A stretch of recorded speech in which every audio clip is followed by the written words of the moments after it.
प्यारे बच्चों, आपका वेलकम है फिर से एक बार अवस्थी एकेडमी यूट्यूब चैनल पर। तो हम लोगों ने अपने पिछले वीडियो में सीखा कोऑर्डिनेट ज्योमेट्री के कुछ अच्छे क्वेश्चन के बारे में। ठीक, अब हम आज के वीडियो में उसी सीरीज़ को आगे बढ़ाते हुए कोऑर्डिनेट ज्योमेट्री के ही कुछ और भी अच्छे इंपॉर्टेंट क्वेश्चन को डिस्कस करेंगे। ठीक, तो आज हम लोग वीडियो कुछ अलग अंदाज में बना रहे हैं, अलग तरीके से बना रहे हैं। तो आप लोगों को अगर पसंद आए तो आप लोग चैनल को लाइक कीजिएगा, सब्सक्राइब कीजिएगा, शेयर कीजिएगा अपने दोस्तों में। चलिए शुरू करते हैं वीडियो को। हमारे पास सबसे पहला क्वेश्चन ये है कि find the point on the x axis which is equi distance from the point 2, -5 and -2, 9। तो चलिए समझते हैं हम लोग कि ये क्वेश्चन को कैसे सॉल्व करेंगे। एनसीईआरटी का क्वेश्चन है, इंपॉर्टेंट क्वेश्चन पेपर में लगातार आता रहता है। तो चलिए देखते हैं किस प्रकार से इसको सॉल्व किया जाए। चलिए शुरू करते हैं। तो कह रहा है कि find the point on x axis. अच्छा, एक बात बताइए आप लोग कि आप लोगों को ये पता होगा कि एक्स एक्सिस पे अगर तो जैसे मान लीजिए कोऑर्डिनेट्स बना लेते हैं हम लोग। तो सबसे पहले अगर हम इधर कोऑर्डिनेट्स खींच लें तो ये हमारे पास क्या, ये इस तरीके से कोऑर्डिनेट खींचे जाते हैं। तो इनमें सबसे पहले हमारे पास ये और ये कोऑर्डिनेट्स खींच लिए। ठीक, तो ये हमारे पास क्या होता है एक्स एक्सिस, ये होता है वाई एक्सिस, ये माइनस का वाई एक्सिस और ये माइनस का एक्स एक्सिस। आप लोगों को ये बात तो क्लियर है, 9th क्लास में आप लोगों ने ये पढ़ा ही होगा। अब उसके बाद एक बात और क्लियर कर लेते हैं कि जैसे मान लीजिए अगर कोई भी पर्सन एक्स एक्सिस पर चल रहा है, एक्स एक्सिस पर वॉक चल रहा है, वॉक कर रहा है, ये तो हमारे पास ओरिजिन होता है। ठीक, अगर ये कोई पर्सन एक्स एक्सिस पे चल रहा है तो उसके कोऑर्डिनेट क्या होंगे, उसके कोऑर्डिनेट होते हैं, मान लीजिए अगर कोई पर्सन एक्स एक्सिस पे चल रहा है तो उसके कोऑर्डिनेट होंगे x,0। क्यों होंगे x,0? क्यों? क्योंकि वो व्यक्ति जो x पे चल रहा है तो वो मान लीजिए x डिस्टेंस इसने यहाँ से यहाँ तक कवर की, तो ये तो x हो गया। ये जीरो क्यों लिया गया है? क्योंकि ये जीरो इसलिए लिया गया है क्योंकि वो व्यक्ति y एक्सिस में नहीं चल रहा है। तो x का कोऑर्डिनेट तो होगा उसमें, लेकिन y का कोऑर्डिनेट क्या होगा? जीरो होगा। ये हमारे पास, ये आप सबको बात क्लियर होगी। ठीक, तो ये तो आप लोगों को पता ही होगा कि अगर कोई भी पॉइंट अगर हम x एक्सिस पे लेंगे तो उसके कोऑर्डिनेट्स क्या होंगे? x,0। ठीक, अब हमारा क्वेश्चन में ये कह रहा है कि find the point on x axis. X axis पे ऐसा एक पॉइंट बताओ जिसके coordinate which is equi distance, जो तुम्हारा इक्वी डिस्टेंस माने होता है इक्वल डिस्टेंस पर है 2, -5 और -2, 9। दो पॉइंट दिए गए, उन दोनों पॉइंट से वो जो एक्स एक्सिस पॉइंट है वो दोनों वो क्या है? इक्वल डिस्टेंस पर है। चलिए एक बार फिर से समझते हैं क्वेश्चन को। जैसे मान लीजिए पॉइंट P ये है, ये हमारा एक्स एक्सिस पर है, इसके कोऑर्डिनेट्स क्या है हमारे पास? x,0। ठीक, उसके बाद इस पॉइंट की जो डिस्टेंस है वो मान लीजिए दो पॉइंट है, ये पॉइंट मान लीजिए एक पॉइंट A है और एक पॉइंट B है। तो इन दोनों पॉइंट्स के कोऑर्डिनेट्स क्या है हमारे पास? 2, -5 और एक दूसरे पॉइंट के कोऑर्डिनेट क्या है हमारे पास? -2, 9। अब इन दोनों पॉइंट की जो ये इस पॉइंट से डिस्टेंस है वो क्या है? सेम है। ये क्वेश्चन में कह रहा है। तो हमें बताना क्या है क्वेश्चन? हमें बताना ये है कि पॉइंट P के कोऑर्डिनेट क्या होंगे। चलिए समझते हैं कैसे निकालेंगे। तो क्वेश्चन में गिवन है हमारे पास PA बराबर में PB, मतलब ये वाली डिस्टेंस और ये वाली डिस्टेंस दोनों की इक्वल है। अब हम इसी को बेस मानकर क्वेश्चन को सॉल्व करेंगे। तो चलिए समझते हैं। देखिए PA, अब PA जो डिस्टेंस है वो हम लोग कैसे निकालेंगे? पिछले वीडियो में हम लोगों ने एक डिस्टेंस फार्मूला पढ़ा था। तो डिस्टेंस फार्मूला तो आप लोगों को पता ही होगा क्या होता है। हम लोगों ने बताया था कि D बराबर में अंडर रूट में x2 - x1 का होल स्क्वायर और प्लस y2 - y1 का होल स्क्वायर। आप लोगों को सबको पता ही है फार्मूला। तो बस वही फार्मूले को अगर हम लगा दें तो PA की अगर डिस्टेंस निकालनी है, हम डायरेक्ट लिख रहे हैं, फार्मूला नहीं लिख रहे हैं, फार्मूला आप लोग लगा लीजिए। तो यहाँ से अगर हम फार्मूले को लगाएं तो PA की हमें निकालनी है, तो PA निकालनी है तो 2 माइनस में x का होल स्क्वायर, ये x2 और ये x1, तो 2 माइनस में x का whole square plus y2 - y1 होता है, तो -5 और माइनस में 0 का होल स्क्वायर। ये हमारे पास PA की डिस्टेंस आ गई। उसके बाद हम लोगों को PB की डिस्टेंस निकालनी है। तो PB की डिस्टेंस निकालने के लिए हम लोगों को फार्मूला लगाना पड़ेगा इसमें, इधर -2 x2 - x1, तो -2 - x का होल स्क्वायर और प्लस फिर इसमें यहाँ पर y2 - y1, तो 9 माइनस में 0 का होल स्क्वायर। आप लोगों को कितनी बात तो क्लियर हो गई होगी। फिर नेक्स्ट स्टेप में, अब नेक्स्ट स्टेप में क्या कर देंगे कि ये तो हो गया हमारे पास। अब नेक्स्ट स्टेप में एक काम करते हैं कि इनके अंदर पहले ब्रैकेट सॉल्व कर लेते हैं। तो a - b का होल स्क्वायर आप सब लोगों ने पढ़ा है, क्या होता है? a स्क्वायर, तो 2 का स्क्वायर 4 प्लस b स्क्वायर और माइनस में क्या होता है? 2ab, तो माइनस का 2ab से ही आ जाएगा माइनस का 4x और -5, ये -0 से तो हमें कोई मतलब नहीं है। -5 का स्क्वायर क्या हो जाएगा हमारे पास? 25। 5 का स्क्वायर क्या हो जाएगा? 25। उसके बाद इधर वाले ब्रैकेट में आते हैं, तो इस वाले ब्रैकेट में हमारे पास -2 का स्क्वायर। अब देखो ये हम लोगों ने तो a + b का होल स्क्वायर पढ़ा, a - b का होल स्क्वायर पढ़ा, लेकिन हम लोगों ने -a - b का होल स्क्वायर नहीं पढ़ा है। तो अगर हमें इसको सॉल्व करना है तो हम इसको a + b के होल स्क्वायर का बेस मानकर ही सॉल्व कर सकते हैं। अब जैसे मान लीजिए a + b का होल स्क्वायर सॉल्व करें तो ये -a का स्क्वायर तो क्या हो जाएगा, -2 का स्क्वायर, प्लस माइनस में x square, a square plus b square, और फिर क्या होता है हमारे पास 2ab, तो 2 इंटू में -2 और इंटू में -x। ठीक, उसके बाद फिर हमारा नेक्स्ट स्टेप में 9 का स्क्वायर क्या हो जाएगा 81, 9 9 जा 81। अब उसके बाद ये ब्रैकेट थोड़ा और सॉल्व करेंगे। ठीक, तो ब्रैकेट सॉल्व करेंगे तो ये हमारे पास क्या हो जाएगा 4x स्क्वायर माइनस में 4x प्लस में 25 है, तो x स्क्वायर माइनस में ये x स्क्वायर माइनस में 4x और प्लस 25 में 4 अगर हम ऐड करते हैं तो कितना आ जाएगा हमारे पास 29 आ जाएगा। इधर हमारे पास इसको पूरा सॉल्व करते हैं तो -2 का स्क्वायर 4 प्लस में x स्क्वायर और प्लस में तुम्हारा ये प्लस में ही आएगा क्योंकि माइनस माइनस का मल्टीप्लाई प्लस होता है, और सबको मल्टीप्लाई करा देंगे तो ये 4x हो जाएगा और प्लस का 81 आ जाएगा। क्लियर है आपको आप सब लोगों के बाद। अब एक काम हमें करना पड़ेगा कि थोड़ा सा और इसको सॉल्व कर लेते हैं। तो यहाँ से अगर हम देखते हैं कि ये इसको लिखेंगे तो ये x स्क्वायर माइनस में 4x और प्लस में 29 बन जाएगा, और इधर हमारे पास इसको थोड़ा सा और सॉल्व कर लेते हैं। एक स्टेप बस ये इसलिए इंक्रीज हुआ है क्योंकि आप लोगों को ये समझाना था। तो यहाँ से अगर हम x स्क्वायर प्लस में 4x और प्लस में 81 और 4 अगर हम ऐड करते हैं तो ये कितना आ जाएगा 85 आ जाएगा। इतनी बात आप लोगों को क्लियर हो गई होगी। ठीक, अब हमें समझना है कि अब इसको कैसे सॉल्व किया जाए। तो हम लोगों ने पिछले वीडियोज़ में सीखा है, अगर हमें इसको सॉल्व करना है तो हम लोगों को कैसे सॉल्व करना पड़ेगा। अगर हमें रूट हटाना पड़ेगा तो जब रूट हटाने के लिए हमें क्या करना पड़ेगा, दोनों साइड्स में स्क्वायर करना पड़ेगा। तो चलिए हम लोग करते हैं कि स्क्वायरिंग बोथ साइड्स। ठीक, तो नेक्स्ट स्टेप में देखते हैं कि squaring both side, squaring in both sides. अब जब दोनों साइड्स में स्क्वायर करेंगे तो स्क्वायर हट जाएगा। अब हमारे पास क्या बन गया था, इधर बचा था हमारे पास x square minus 4x plus 29, और इधर बचा था हमारे पास x square plus 4x plus 85। x square minus 4x plus 29 इस तो रूट हट जाएगा, तो इधर बचेगा x स्क्वायर माइनस में 4x और प्लस में 29, और इधर हमारे पास क्या बचेगा x स्क्वायर। ठीक, और x square plus 4x plus 85, x square plus 4x और प्लस 85 हमारे पास हो जाएगा। आप लोगों को इतनी बात क्लियर है। मतलब जब हम लोगों ने दोनों साइड्स में स्क्वायर कर दिया तो दोनों साइड से जब स्क्वायर किया तो रूट हट गया हमारे पास। अब जब रूट हट गया हमारा तो हमारे पास क्या मिल गया, x square minus 4x plus 29 और x square plus 4x plus 85। अब हम दोनों तरफ को सॉल्व कर लेंगे। तो ये x स्क्वायर से x स्क्वायर कैंसिल हो जाएगा, दोनों सेम साइन के उधर जाके माइनस हो गया, कैंसिल होना है। ठीक, उसके बाद ये माइनस का 4x है, एक काम करते हैं इसको भी इधर ले आते हैं, तो माइनस का 4x और ये माइनस का 4x आ जाएगा इधर, 29 जो है वो उधर चला जाएगा तो 85 माइनस में 29 आ जाएगा। ठीक, उसके बाद 4x और 4x क्या हो जाएगा हमारे पास माइनस का 8x आ जाएगा, और 85 में अगर हम 29 माइनस कर दें तो हमारे पास क्या आ जाएगा 85 और 29 माइनस कर लेते हैं इधर, तो 15 में 9 गए 6 और 7 में 2 गए 5, तो हमारे पास ये आ जाएगा 56। अब हमें x की वैल्यू निकालनी है तो 8 का डिवाइड कराना पड़ेगा, तो 56 अपॉन में 8 माइनस का, और इसको सॉल्व कर देंगे तो माइनस का 7। तो हम लोगों ने जो कोऑर्डिनेट माना था x एक्सिस पे वो क्या माना था हम लोगों ने x, 0, तो x की वैल्यू तो आ गई हमारे पास क्या -7, तो हमारे पास जो पॉइंट हो जाएगा वो -7, 0 हो जाएगा। ये हमारा आज का पहला क्वेश्चन सॉल्व हो गया। ठीक, आप लोगों को होप करता हूँ आप लोगों को ये क्वेश्चन समझ में आया होगा, तो आप लोग इस क्वेश्चन को नोट कर लीजिएगा। ठीक, अब हम लोग नेक्स्ट चलिए देखते हैं हम लोग नेक्स्ट क्वेश्चन क्या है हमारे पास। If a and b are 2 minus 2 and 2 minus 4 are the coordinates, ये दो कोऑर्डिनेट्स हैं। Find the coordinate of point P such that AP बराबर में 3/7 AB and P lies on the line segment AP।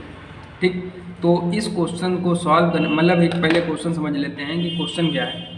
तो क्वेश्चन ये दिया है कि अगर मान लीजिए एक कोई लाइन सेगमेंट है हमारे पास, लाइन सेगमेंट उसकी जो वैल्यू है वो उसका जो नेम है वो क्या है हमारे पास AB। ठीक, तो A के कोऑर्डिनेट जो दिए हैं वो -2, -2 दिए हैं, और B के जो कोऑर्डिनेट दिए हैं हमारे पास वो 2, क्या दिए हैं -4 दिए हैं। ठीक, आप लोगों को ये बात क्लियर है।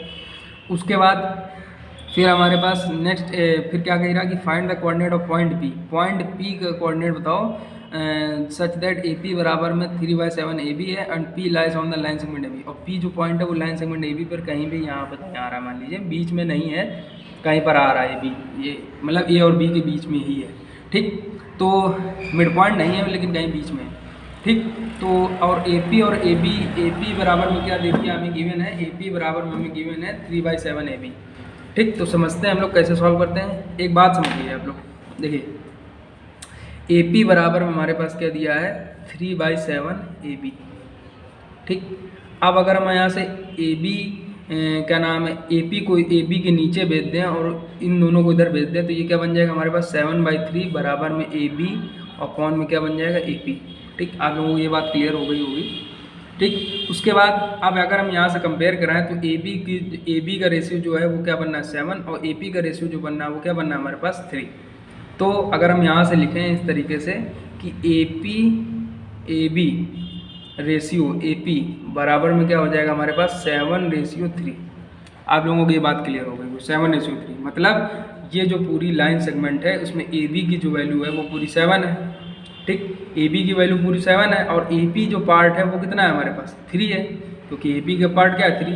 तो बचा हुआ पार्ट क्या होगा, अगर हम उससे माइनस करते हैं, किससे माइनस करते हैं, अगर हम पूरा ए जैसे ये मानिए ए बी और ए पी है, तो अगर हम यहाँ से देखते हैं तो अगर हम ए बी को क्या ले सकते हैं, अच्छा ये बात समझिए।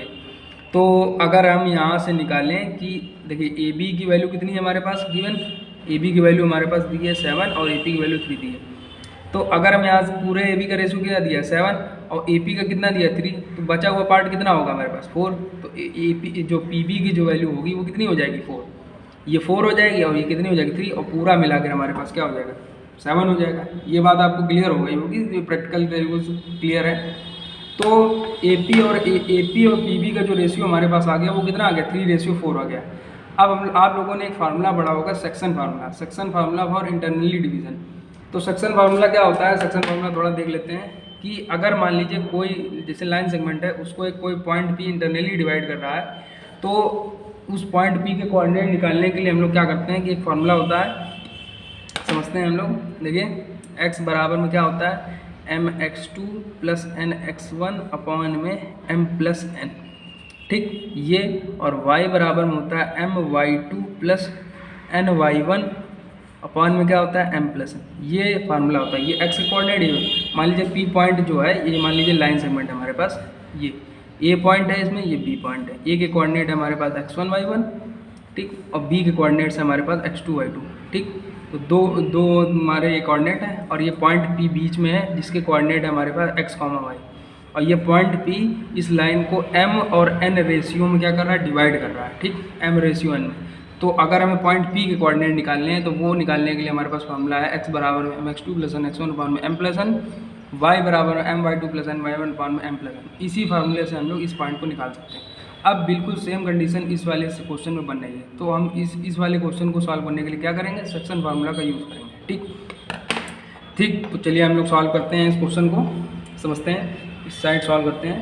तो सबसे पहले देखते हैं कि ठीक है, अब हम यहाँ से देखिए, अब हमें पॉइंट पी के कोऑर्डिनेट निकालने हैं, तो m और n की रेशियो जो है वो उसकी वैल्यू कितनी दी है 3/4 दी है। तो हम लोग फार्मूला तो हम लोगों को बताइए, तो हम लोग डायरेक्ट सॉल्व करते हैं। ये फार्मूला लगा रहे हैं तो यहाँ से x बराबर में निकालना है हमें, तो mx2 + nx1, तो mx2 + nx1 लगाना है, तो m की वैल्यू कितनी है हमारे पास 3, ठीक। तो एक काम करते हैं कि आप अगर जैसे गलती ना हो तो उसके लिए आप लोग यहाँ पे x1 y1 और उसके नीचे x2 y2 लिख लीजिए ताकि आपसे गलती ना हो। अब हमारे पास mx2, m की वैल्यू कितनी है हमारे पास 3, तो m इंटू में x2 की वैल्यू हमारे पास कितनी है 2 प्लस nx1, तो n की वैल्यू कितनी है हमारे पास क्या है, n की वैल्यू हमारे पास 4 इंटू में x1 की वैल्यू हमारे पास कितनी है -2, ठीक, अपॉन में m+n तो 3 + 4। तो यहाँ से अगर हम सॉल्व करेंगे तो x बराबर में हमारे पास क्या आ जाएगा 3 इंटू में 2 प्लस 4 इंटू में प्लस नहीं ये माइनस का आ जाएगा, 4 इंटू में -2 अगर मल्टीप्लाई करेंगे तो कितना आ जाएगा -8 आ जाएगा, अपॉन में 3 + 4 क्या आ जाएगा 7 आ जाएगा। क्लियर बात आपको। x बराबर में 6 में अगर -8 सॉल्व करेंगे तो माइनस का 2/7 आ जाएगा। आपको इतनी बात क्लियर हो गई होगी। अब अगर हम y का कोऑर्डिनेट निकालते हैं तो y का कोऑर्डिनेट निकालने के लिए क्या करेंगे, y के लिए फार्मूला लिखेंगे, y बराबर में क्या होता है m/2, तो m क्या है क्या नाम है 3 इंटू में y2 की वैल्यू हमारे पास कितनी है -4 प्लस ny1, n की वैल्यू कितनी है हमारे पास 4 और y1 की वैल्यू कितनी है हमारे पास -2 अपॉन में m प्लस n 3 + 4। इसको अगर हम सॉल्व करेंगे तो 3 का -4 मल्टीप्लाई हो तो -12 -8 अपॉन में 7। इसको पूरा सॉल्व कर लेंगे तो यह आ जाएगा -20 अपॉन में 7। तो y के कोऑर्डिनेट क्या आ गया हमारे पास -20/7 और x के कोऑर्डिनेट क्या आ गया हमारे पास -2/7। तो जो पॉइंट P था उसके कोऑर्डिनेट क्या हो गया हमारे पास -2/7 -20/7। ये हमारा आज का क्वेश्चन सॉल्व हो गया। आप लोगों को ये बात क्लियर हो गई होगी, पूरा क्वेश्चन समझ में आ गया होगा। तो आप लोग इस क्वेश्चन को चलिए देखते हैं हम लोग। नेक्स्ट क्वेश्चन हमारे पास क्या है कि find the area of rhombus if it's vertices are 3, 0 and 4, 5 -1, 4 and -2, -1 taken in order. ठीक, और इसका एरिया निकालना है। तो समझो पहले सबसे पहले हम लोग रोम्बस ड्रा करेंगे। रोम्बस क्या होता है आप लोगों को पता होगा। सबसे पहले हम लोग रोम्बस ड्रॉ कर लेते हैं। तो ठीक है, रोम्बस बना लेते हैं। तो ये हमारे पास रोम्बस बन गया, मान लीजिए ये रोम्बस है हमारा। ठीक, अब आप लोगों को पता होगा कि रोम्बस क्या होता है। Rhombus that quadrilateral which have all 4 sides are equal. ठीक, जिसकी चारों साइडें जो होती हैं वो इक्वल होती है, उसको क्या कहते हैं रोम्बस। ठीक, लेकिन एक क्वाड्रिलेटरल और ऐसा होता है जिसकी चारों साइड्स इक्वल होती हैं, वो क्या होता है स्क्वायर। तो रोम्बस और स्क्वायर में फ़र्क क्या हुआ फिर। लेकिन रोम्बस और स्क्वायर में एक जो मेन डिफरेंस है वो ये है कि जो स्क्वायर होता है उसके सभी एंगल्स जो होते हैं वो 90 डिग्री होते हैं, लेकिन रोम्बस के जो सभी एंगल होते हैं वो 90 डिग्री के नहीं होते हैं। ये क्लियर बात नहीं है कि रोम्बस के सभी एंगल 90 डिग्री के ही हों। दूसरी चीज़, रोम्बस के जो डायगोनल होते हैं वो क्या करते हैं 90 डिग्री पर भी बाइसेक्ट करते हैं। ठीक, तो मेन जो प्रॉपर्टी में डिफरेंस है रोम्बस और स्क्वायर में वो ये है कि रोम्बस के सभी एंगल 90 डिग्री के नहीं होते हैं और जो स्क्वायर है उसके सभी एंगल 90 डिग्री होते हैं। ठीक, बाकी दोनों की एक प्रॉपर्टी मैच करती है। जो मेन प्रॉपर्टी मैच करती है वो क्या होती है कि रोम्बस की सभी साइड इक्वल होती हैं, स्क्वायर की सभी साइड इक्वल होती हैं। ठीक, आप लोगों को ये बात क्लियर हो गई होगी। तो हमारे पास रोम्बस है, रोम्बस के क्या होता है कि सभी साइड इक्वल होती हैं। अब पहले तो हम लोग इसके कोऑर्डिनेट लिख लेते हैं। तो कोऑर्डिनेट क्या क्या दिए हैं 3, 0, नेक्स्ट कोऑर्डिनेट दिया है 4, 5, उसके बाद कोऑर्डिनेट दिया है हमारे पास -1, 4 और नेक्स्ट कोऑर्डिनेट दिया है -2, -1। ठीक, आप लोगों की बात किया है। एक बात और आप लोगों को क्लियर होगी, आप पता होगा कि रोम्बस का एरिया का फार्मूला क्या होता है। 6 या 7 क्लास में आप लोगों को ये पढ़ने को मिलता है। तो रोम्बस के एरिया का जो फार्मूला होता है, अगर हम इनके डायगोनल खींचते हैं, डायगोनल क्या होता है कि 2 अपोजिट वर्टिसेस को मिलाने वाली लाइन को हम क्या कहते हैं डायगोनल कहते हैं। मान लीजिए ये तो हमने इसके डायगोनल खींच दिए। तो रोम्बस को जो एरिया का फार्मूला होता है एरिया ऑफ रोम्बस, तो वो क्या होता है हम लोग समझेंगे पहली बात को। वो होता है 1/2 इंटू में d1 इंटू में d2। d1 d2 क्या है यहाँ पर, तो अभी समझते हैं हम लोग पहली बात को। ये तो पहले हमने लिख लिया फार्मूला इसका। ठीक, अब d1 यहाँ पे है diagonal 1, first diagonal 1 first diagonal, और d2 यहाँ पे है डायगोनल 2 दूसरा डायगोनल। ठीक, आप लोगों को ये बात क्लियर हो गई होगी। दोनों डायगोनल का जो मल्टीप्लाई है उसका हाफ, ये हमारा एरिया ऑफ रोम्बस होता है। ठीक, तो अब हमें इस वाले क्वेश्चन में हमें एरिया ऑफ रोम्बस निकालना है। तो उसके लिए हमें क्या ज़रूरत है, दोनों डायगोनल की ज़रूरत है। अब दोनों डायगोनल निकालने के लिए हमें क्या करना पड़ेगा, जैसे AC और BD है, तो AC को और BD को निकालने के लिए हमें इसमें डिस्टेंस का फार्मूला लगा दें, इसमें भी डिस्टेंस का फार्मूला लगा दें, उसको सॉल्व कर ले आ जाएगा। ठीक, क्लियर है, बहुत सिंपल क्वेश्चन है, आप लोग लगाते हैं। चलिए देखते हैं हम लोग कैसे लगाना है। ठीक, तो सबसे पहले हम लोग फर्स्ट डायगोनल निकालेंगे। तो वो है हमारे पास मान लीजिए AC। तो AC निकालने के लिए क्या करेंगे, वही डिस्टेंस का फार्मूला लगाएंगे, अंडर रूट में x2 - x1 का whole square plus under root में y2 - y1 का होल स्क्वायर। तो एक बार फार्मूला लिख देते हैं हम यहाँ पे, x2 - x1 का whole square plus y2 - y1 का होल स्क्वायर। ठीक, यही फार्मूला का यूज़ करेंगे। तो AC बराबर में अंडर रूट में, ठीक, x2 क्या है यहाँ पर हमारे पास, अगर हम x2 - x1 लें तो -1 - 3 का होल स्क्वायर, -1 - 3 का whole square plus y2 - y1 तो 4 माइनस में 0 का होल स्क्वायर। ठीक, आप लोगों को ये बात क्लियर होगी। इसको सॉल्व कर लेते हैं। तो देखिए -1 - 3 क्या हो जाएगा, -4 हो जाएगा, और -4 का स्क्वायर क्या आ जाएगा हमारे पास। ठीक, ये यहाँ से हमारे पास -4 का स्क्वायर हो जाएगा, और यहाँ से ये हो जाएगा 4 का स्क्वायर। ठीक, तो यहाँ से AC बराबर में हमारे पास आ जाएगा 4 का स्क्वायर 16 + 16। तो AC बराबर में हमारे पास आ जाएगा रूट में 32। ठीक, आप लोगों की बात क्लियर हो गई। अब हम लोग BD निकालते हैं, क्या BD डायगोनल। तो BD डायगोनल निकालने के लिए हम लोग फिर से वही फार्मूला लगाएंगे, BD बराबर में अंडर रूट में x2 माइनस x1 का होल स्क्वायर।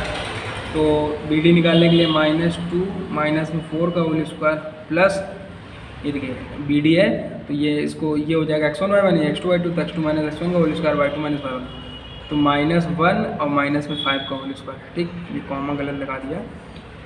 तो BD बराबर में हमारे पास यहाँ से आ जाएगा -2 माइनस 4 का होल स्क्वायर माइनस 6 का होल स्क्वायर, इसको -6 के स्क्वायर लिखेंगे और ये आ जाएगा -6 का स्क्वायर। तो BD बराबर में हमारे पास यहाँ से निकलेगा 36 और 36, ये कितना हो जाएगा 36 + 36।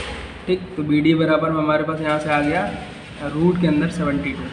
ठीक, ये आ गया हमारे पास BD की वैल्यू क्या आ गई रूट में 72 और AC की वैल्यू हमारे पास क्या आ गया रूट में 32। अब हमें इसका एरिया निकालना है, तो एरिया का फार्मूला हम लोगों ने अभी पढ़ा। एरिया बराबर में क्या होता है 1/2 इंटू में D1 इंटू में D2। ठीक, तो ये फार्मूला लगा देते हैं। तो 1/2 इंटू में D1 की वैल्यू हमारे पास कितनी निकली रूट 32 इंटू में D2 की वैल्यू हमारे पास कितनी निकली रूट में 72। ठीक, अब इसको सॉल्व करते हैं। तो यहाँ से रूट 32 इंटू 72। अब एक काम करना है हमें कि रूट 32 रूट 72 को पहले हम लोग सॉल्व कर लेते हैं। तो रूट 32 को हम लिख सकते हैं क्या, रूट 32 जैसे है तो रूट 32 को हम लोग लिख सकते हैं रूट के अंदर 2 इंटू 2 इंटू 2 इंटू 2 इंटू 2 5 बार।